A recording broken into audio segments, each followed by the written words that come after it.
팩트 플리스 한스 로슬링 외 2명. 이 책은 의사이자 보건학 교수인 한스 로슬링과 그의 아들 올라 로슬링과 며느리 안나 로슬링의 3명이 공동 집필한 책이다. 이들은 함께 겟마인더 재단을 설립하여 사실에 근거한 세계관을 알려서 세계에 만연한 무지를 없애려고 했다.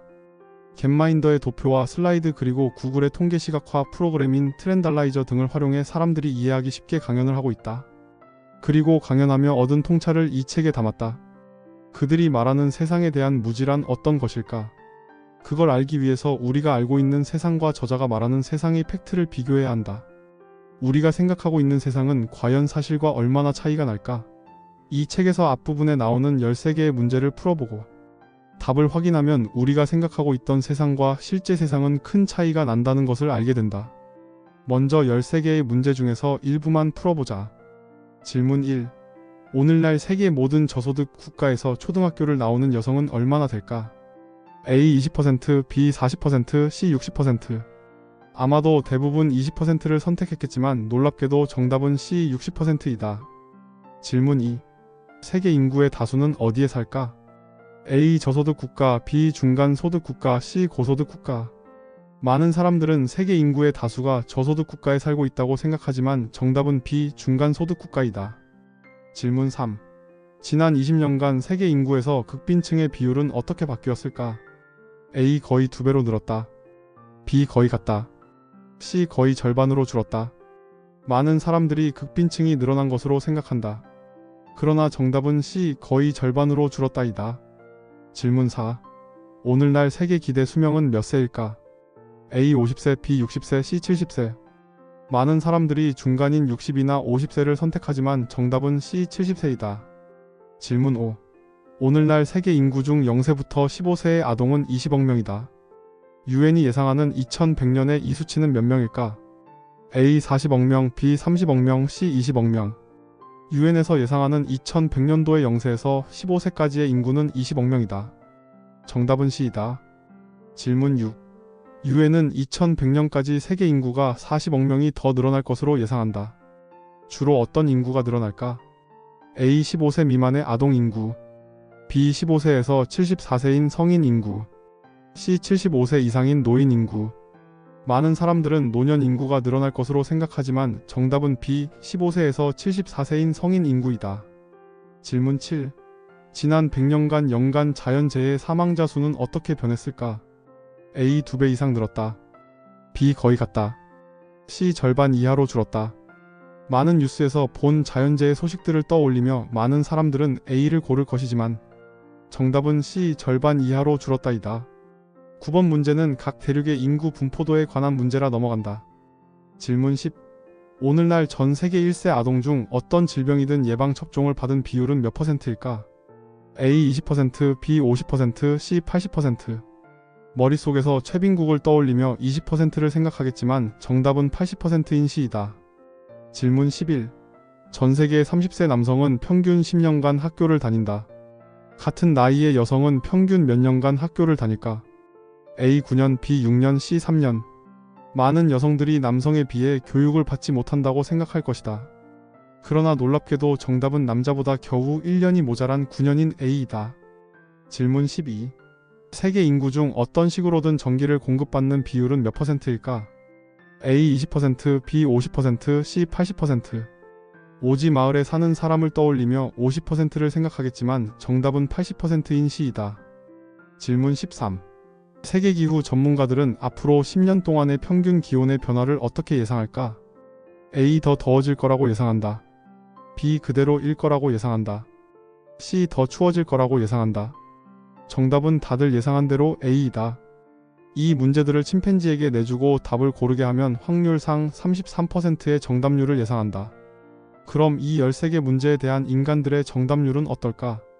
저자는 2017년에 14개국 1만 2천여 명에게 질문을 냈고 기후 문제인 13번 문제를 뺀 12문제 중에서 정답 개수는 평균 2개였다. 심지어 15%의 사람들은 단 한 문제도 맞추지 못했다. 이 오답의 문제는 교육 수준이 높거나 세상에 관심이 많은 사람들에게서도 동일한 결과였다. 많은 테스트를 실시한 후 저자는 이런 무지가 각계각층에 두루 퍼져 있다는 사실을 알게 되었다. 그리고 이 문제는 우리가 알고 있는 지식들이 수십 년 묵은 지식이라는 점이었다. 따라서 이 무지를 뿌리 뽑으려면 사람들의 지식을 업그레이드해야 한다. 그래서 저자는 데이터 자료와 교육 도구를 이용하여 강연을 하며 이 무지를 깨려고 했다. 그런데 그는 그렇게 강연을 하며 사람들에게 영감을 주긴 했지만 그들의 극적인 세계관을 바꾸는 것은 어려운 일이었다. 저자는 사람들이 이렇게 왜곡된 생각으로 문제를 잘 풀지 못하는 이유를 사람들이 가지고 있는 극적인 세계관의 탓으로 보았다. 그리고 마침내 그는 과도하게 극적인 세계관은 우리 뇌의 작동 방식에서 나오는 탓에 바꾸기가 너무 힘들다는 결론을 내렸다. 인간의 뇌는 많은 에너지를 소모한다. 그래서 적은 에너지로 효율적인 생존을 가능케 하는 여러 선입견 등을 발달시켰다. 속단하는 우리 뇌나 극적인 것에 열광하는 성향, 즉 극적인 본능 탓에 세상을 오해하고 과도하게 극적인 세계관을 형성한다. 그러나 극적인 것을 흡수하더라도 어느 정도 조절하는 법을 배워야 한다. 사실 충실성은 규칙적인 운동처럼 일상이 될 수 있으며 그렇게 되어야 한다고 저자는 강조한다. 우리가 세상을 왜곡된 시선으로 바라보게 만드는 본능들을 저자는 10가지 본능으로 정리했다. 간극 본능, 부정 본능, 직선 본능, 공포 본능, 크기 본능, 일반화 본능, 운명 본능, 단일 관점 본능, 비난 본능, 다급함 본능의 10가지 본능이다. 1. 간극 본능. 간극 본능은 모든 것을 서로 다른 두 집단, 나아가 상충하는 두 집단으로 나누고 둘 사이에 거대한 불평등의 틈이 있다고 여기는 본능이다. 이 간극 본능은 세상을 가난한 나라와 부유한 나라라는 두 개의 엉터리 상자에 나눠 담음으로써 사람들의 머릿속에서 세상의 모든 비율을 완전히 왜곡해버린다. 사람들은 개발도상국들과 선진국이라는 두 사각형 안에 나라들이 깔끔하게 들어가 있는 것을 상상한다. 그러나 세상은 크게 변했다. 세계에서 인구가 가장 많은 중국과 인도를 비롯해서 오늘날 절대 다수의 나라들은 선진국들이 위치한 사각형 안에 위치했다. 세상은 더 이상 예전처럼 둘로 나뉘지 않는다. 더 이상 개발도상국이라는 집단이 따로 존재하지 않는다. 오늘날에는 75%에 이르는 대다수의 사람이 중간소득 국가에 산다. 가난하지도 부유하지도 않은 중간쯤에서 그런 대로 살아가고 있다. 중간소득과 고소득 국가를 합치면 인류의 91%에 해당하는데 이는 세계적인 사업을 하는 사람들에게는 대단히 중요한 일이다. 저자는 더 이상 여러 나라들을 두 집단으로 나누는 행위를 멈추고 소득 수준에 따라 4단계로 나누는 방법을 제안한다. 1단계 하루 평균 1달러를 버는 저소득층이다. 극도로 빈곤한 상태의 삶을 사는데 오늘날 약 10억의 인구가 이런 식으로 산다. 2단계 소득은 4배가 되어 하루에 평균 4달러를 번다. 1단계를 벗어나 하루 1달러를 쓰고 남은 돈으로 닭을 사서 달걀을 얻을 수도 있다. 오늘날 약 30억의 인구가 이런 식으로 산다. 3단계 하루 평균 16달러를 번다. 이제는 저축도 하고 전기도 안정적으로 들어오는 생활을 한다. 오늘날 약 20억의 인구가 이런 식으로 산다. 4단계 하루 평균 32달러를 넘게 번다. 오늘날 10억 명의 인구가 이런 식으로 산다. 오늘날에는 절대 다수가 중간층인 2단계와 3단계에 분산되어 있다. 인간은 이분법적 사고를 추구하는 강력하고 극적인 본능이 있는 듯하다. 이런 간극 본능을 억제하려면 다수를 보아야 한다. 분포에서 다수가 있는 곳을 본다면 간극 따위는 없음을 알게 된다. 2. 부정 본능. 이 본능은 좋은 것보다 나쁜 것에 주목하는 본능이다. 지구가 재정 안정과 평화를 달성하고 천연자원을 보호하려면 반드시 필요한 것이 하나 있다. 모두가 사실의 근거의 세계를 이해하고 그것을 바탕으로 국제사회가 협력하는 것이다. 따라서 지금은 세계에 대한 지식 부족이 가장 중대한 문제다.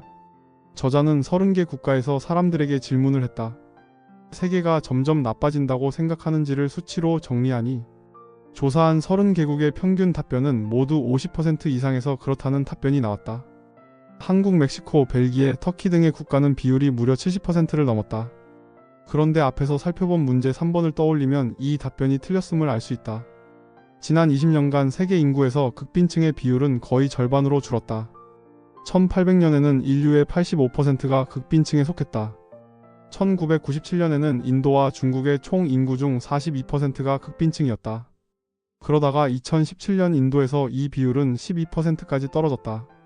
이 20년의 기간 동안 중국은 이 비율이 0.7%까지 급격하게 떨어졌고 라틴 아메리카는 이 비율이 14%에서 4%로 줄어 3,500만 명이 1단계를 벗어났다. 오늘날에는 거의 모든 사람이 지옥을 탈출했다. 그러나 4단계 삶을 사는 우리는 텔레비전에서 여전히 극빈층을 본다.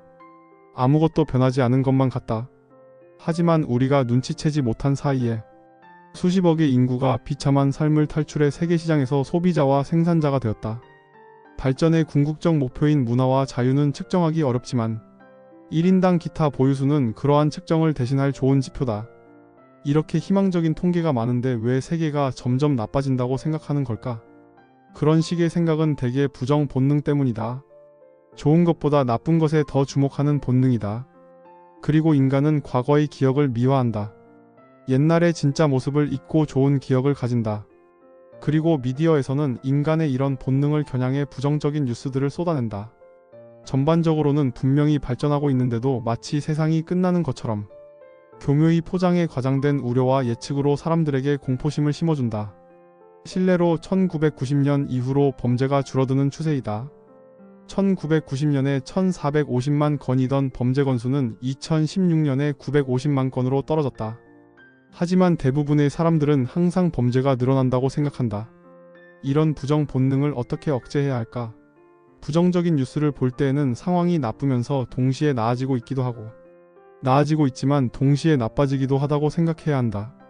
그리고 이런 부정적인 뉴스들은 의뢰 사람들의 주의를 끌기 위해 나오는 것이려니 하고 생각해야 한다. 그리고 부정적인 뉴스의 실제 데이터를 직접 찾아봐야 한다. 3. 직선 본능. 직선 본능은 세계 인구가 그저 증가만 할 뿐이라는 오해를 다루는 본능이다.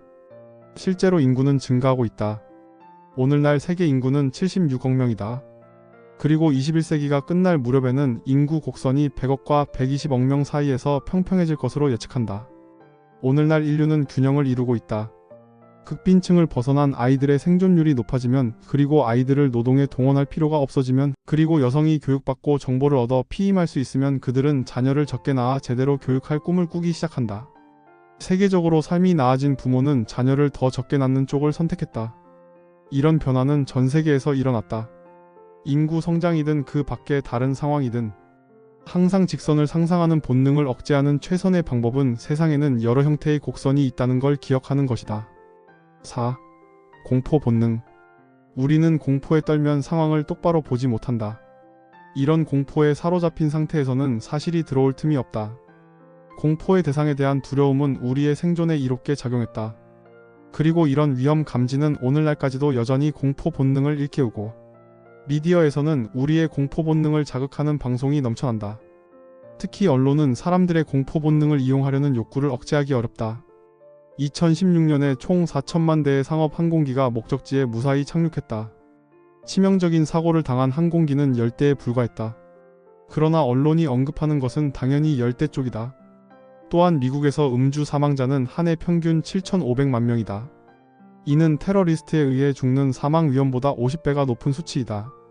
사실 충실성은 우리가 공포에 사로잡혔다는 것을 알아보고, 우리를 두렵게 하는 것이 반드시 가장 위험한 것은 아니라는 사실을 기억하는 것이다. 공포 본능 탓에 우리는 그 위험성을 체계적으로 과대평가한다. 공포가 진정될 때까지 가급적 결정을 유보해야 한다. 5. 크기 본능. 사람들은 비율을 왜곡해 사실을 실제보다 부풀리는 경향이 있다. 크기를 오판하는 것은 우리 인간의 자연스러운 성향이다. 언론은 이러한 본능의 친구이다. 사건을 실제보다 더 중요하게 보이도록 만드는 것은 그들의 직업적 의무에 가깝다. 자선단체와 언론이 자극적으로 보이는 숫자를 고통받는 개인의 모습과 함께 끊임없이 보여주다 보니 사람들은 왜곡된 시각으로 세계를 인식하고, 다른 모든 비율과 발전을 체계적으로 과소평가한다. 세계 인구와 관련된 여러 비율 중에 기본 욕구를 충족하며 사는 사람의 비율을 물으면 대부분 일관되게 약 20%라는 답을 내놓는다. 하지만 정답은 거의 80에서 90%에 가깝다. 예방접종을 받은 아이의 비율은 88%, 전기를 공급받는 비율은 85%, 초등학교를 나온 여자아이의 비율은 90%이다. 사실 충실성은 그 수가 인상적으로 보이지만 달랑 하나뿐이라는 걸 알아보는 것이고, 그 수를 관련 있는 다른 수와 비교하거나 다른 수로 나눴을 때 정반대 인상을 받을 수 있다는 사실을 기억하는 것이다. 그리고 그 숫자를 총량과 비율로 나눠서 봐야 한다. 숫자보다는 비율이 의미가 더 크다. 6. 일반화 본능. 사람은 끊임없이 범주화하고 일반화하는 성향이 있다. 범주화는 생각의 틀을 잡는 작업이다. 일반화 본능은 우리에게 유용하지만 세계를 바라보는 시각을 왜곡할 수 있다. 많은 사람이 인정한 문제 있는 일반화를 고정관념이라고 한다. 가장 흔하게 인종과 성별을 이야기할 때 고정관념이 끼어든다. 간극 본능은 세상을 우리와 저들로 나누고, 일반화 본능은 우리가 저들을 다 똑같은 사람으로 생각하게 한다. 전 세계 1세 아동 중 어떤 질병이든 예방접종을 받은 비율을 묻는 문제. 71명의 은행 간부들의 85%가 20%의 아이들만이 예방접종을 받는다는 답을 내놓았다. 전 세계의 아이들의 88%가 예방접종을 받는데도 주요 투자자들은 20%라고 잘못 판단한다. 머릿속에 저들이라는 범주를 만들고 거기에 인류 다수를 집어넣으면 이런 엉터리 답이 나온다. 사실 충실성은 제시되는 설명은 범주를 이용한다는 것을 알아보는 것이고, 그 범주가 오판을 불러올 수 있다는 사실을 기억하는 것이다. 자신이 즐겨 사용하는 범주에 늘 의문을 제기하는 방법으로 일반화의 오류를 줄여야 한다. 7. 운명 본능. 운명 본능은 타고난 특성이 사람, 국가, 종교, 문화의 운명을 결정한다는 생각이다. 그래서 무언가가 지금의 그 상태인 것을 피할 수도 빠져나올 수도 없고, 앞으로도 절대 변하지 않을 것으로 생각한다. 어떤 대상을 불변의 것으로 보는 이런 본능, 지식을 업데이트하지 않는 이런 본능이 오늘날에는 주변에서 일어나는 사회의 모든 혁신적 변화를 보지 못하게 만든다. 누구도 100% 확신을 갖고 미래를 예언할 수는 없다. 모든 사회의 가치도 늘 변한다. 사소하고 더뎌 보이는 변화라도 시간이 지나면서 계속 축적된다. 운명 본능을 억제하려면 더딘 변화를 불변과 혼동해서는 안 된다. 늘 새로운 데이터를 받아들이면서 지식을 신선하게 유지하려고 노력해야 한다. 8. 단일 관점 본능. 우리는 단순한 생각에 크게 끌리는 경향이 있다. 모든 것이 단순하며 사소한 문제 하나만 있을 뿐이라고 오해한다. 단일한 원인, 단일한 해결책을 선호하는 이런 성향을 단일 관점 본능이라 부른다. 하지만 이는 세계를 이해하는 데는 올바른 방법이 못 된다. 그보다는 내가 좋아하는 생각에 허점은 없는지 꾸준히 점검해야 한다. 자신의 전문성의 한계를 늘 의식하고, 나와 다른 생각의 새로운 정보와 다른 분야의 정보에 호기심을 가져야 한다. 사실 충실성은 단일 관점이 상상력을 제한할 수 있다는 걸 알아보는 것이고, 문제를 여러 각도에서 바라봐야 더 정확하게 이해하고 현실적인 해결책을 찾을 수 있다는 사실을 기억하는 것이다. 모든 것에 사용하는 하나의 도구는 없다. 단순함을 넘어 복잡함을 끌어안아야 한다. 9. 비난 본능. 비난 본능은 왜 안 좋은 일이 일어났는지에 대한 명확하고 단순한 이유를 찾으려는 본능이다. 비난 본능은 개인이나 특정 집단의 중요성을 과장한다. 잘못한 쪽을 찾아내려는 이 본능은 진실을 찾아내는 능력, 사실의 근거의 세계를 이해하는 능력을 방해한다. 세계의 중요한 문제를 이해하려면 개인에게 죄를 추궁하기보다 시스템에 주목해야 할 때가 많다. 세계를 정말로 바꾸고 싶다면 세계를 이해해야지 비난 본능의 좌우에서는 안 된다. 사실 충실성은 지금 희생양이 이용되고 있다는 걸 알아보는 것이고, 개인을 비난하다 보면 다른 이유에 주목하지 못해 앞으로 비슷한 문제의 재발을 방지하는 데 힘쓰지 못한다는 사실을 기억하는 것이다. 비난 본능을 억제하려면 희생양을 찾으려는 생각을 버려야 한다. 그리고 그 상황을 초래한 여러 원인이 얽힌 시스템을 이해하고 개선하는 데 힘을 쏟아야 한다. 10. 다급한 본능. 이런 말을 많이 들어봤을 것이다. 지금 하라, 이런 기회는 다시 오지 않는다. 그들은 의도적으로 다급한 본능을 자극한다. 이렇게 재촉하면 비판적 사고를 하기보다 빨리 결정하고 당장 행동하게 된다. 이렇게 다급한 본능은 위험이 임박했다고 느낄 때 즉각 행동하고 싶게 만든다. 그러나 이 다급한 본능은 주변 세계를 이해하는데 오히려 혼란을 초래할 수 있다. 두려움과 다급함이 아닌 데이터와 냉철한 분석에서 나온 행동을 보여줌으로써 말하는 데 쏟는 힘을 문제를 해결하는 데 쏟아야 한다. 다른 많은 다급한 본능을 자극하는 것들이 아닌, 진짜로 걱정해야 할 5가지는 유행병, 금융위기, 세계대전, 기후변화, 극도의 빈곤이라고 저자는 밝힌다. 사실 충실성은 지금 그 결정이 다급하게 느껴진다는 걸 알아보는 것이고, 다급히 결정해야 하는 경우는 극히 드물다는 사실을 기억해야 한다. 다급한 본능이 발동하면 다른 본능도 깨어나 분석적 사고가 멈춰버린다. 일단 시간을 갖고 정보를 더 찾아봐야 한다. 또한 정확하고 연관성이 있는 데이터를 고집해야 한다. 이렇게 살펴본 대로 우리는 실제 세상의 모습과 다른 모습으로 세상을 생각하고 있다. 우리가 세상을 제대로 보지 못하게 막는 10가지 본능들을 알아채고 벗어나야 한다. 사실의 근거에서 세계를 바라보는 것은 정확한 GPS가 길 찾기에 더욱 유용하듯, 사실에 근거한 세계관은 삶을 항해하는 데 더욱 유용하다. 그리고 더 나은 세상을 만들기 위해 우리가 무엇을 해야 하는지도 알 수 있게 해준다. 진실한 세상의 모습을 바라보기 위해 우리는 이 책에서 지적한 10가지 방해 본능을 숙제하고 그것에서 벗어나 세상의 실제 모습을 봐야 한다. 그리고 이 책은 그런 마인드를 갖도록 만들어주는 첫걸음이 될 거라고 생각한다.